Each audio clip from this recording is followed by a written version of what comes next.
अस्सलाम वालेकुम सर जी, खैर है? ठीक ठाक सर। ये मैं काला पानी पे हूँ, मैंने यहाँ स्टार्ट लिया सर वीडियो बनाना। देख रहे हैं यहाँ कैम शैम सारे लगे हुए हैं, टूरिस्ट आए हुए हैं, हमारे ये लाहौर से कुछ हजरत आए हुए हैं, मेहमान हैं हमारे। और आप देख रहे हैं जी पहाड़ी बादल बहुत खूबसूरत बना हुआ है, देवसई का मौसम इस वक्त। तो सर ये हमारे कोई दोस्त यहाँ पर आए हुए हैं। अस्सलाम वालेकुम सर जी, कैसे हैं आप? खैरियत से हैं सर? कैसे हैं आप लोग? सब ठीक ठाक हैं? खैरियत है? ठीक ठाक है। तो ये भाई लोग आप लोग आए हुए हैं सर, आप हमारे मेहमान हैं। घर में होते कुछ खिलाते खिलाते, यहाँ भी हम होटल से हम भी खाते हैं सर, ठीक है।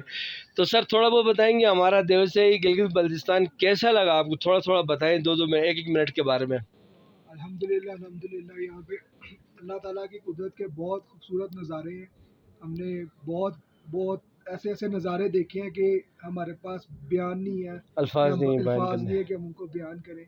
हम फर्स्ट टाइम आए हैं और मैं अपने दोस्तों के साथ आया हूँ और अल्हम्दुलिल्लाह चल रहे हैं।